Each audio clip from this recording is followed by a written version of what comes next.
तर तिकडे कर्जत शहरात अजित पवार यांना श्रद्धांजली वाहणारे बॅनर क्रेन लावून काढण्यात आलेले आहेत आणि त्यामुळे पालिकेच्या कारभारावर लोकांनी आता संताप व्यक्त केलाय। नेमकं त्या ठिकाणी घडलंय काय पाहूयात त्यावरचा हा रिपोर्ट। कर्जतमध्ये कार्यकर्त्यांसह स्थानिक लोकांनी लावलेले अजित पवारांचे बॅनर पालिकेने हटवल्यामुळे रोहित पवारांनी संताप व्यक्त केला।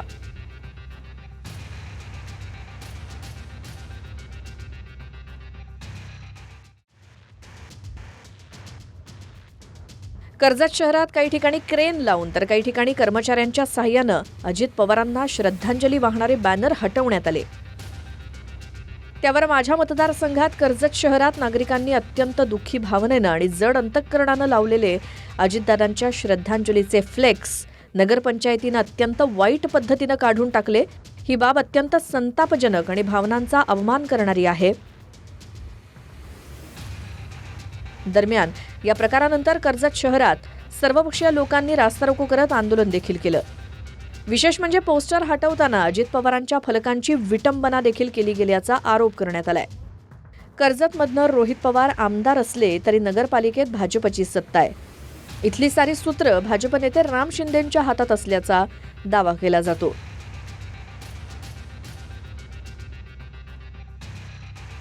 साहेब म्हणलं तुम्ही बोर्ड काढता हे चुकीचं आहे, असे बोर्ड काही काढू नका।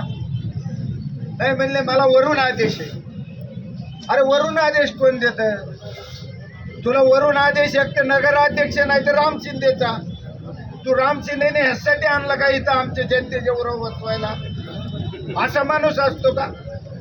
एवढा नालायक माणूस हा अजितदादा सारखा एक राज्याचा नेता, या महायुतीत काम करणारा एक माणूस, तुम्ही त्याचे बोर्ड काढायला होता। मी जाहीर निषेध करतो या ठिकाणी।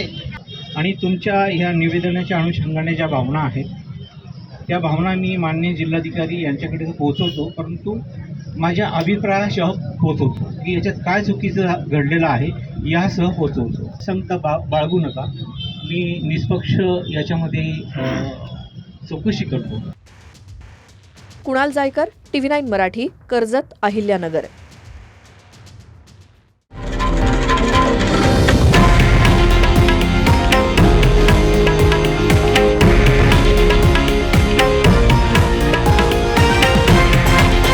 हे आहे देशातील नंबर 1 न्यूज नेटवर्क आणि आपण पाहत आहात TV9 मराठी, एकमेव।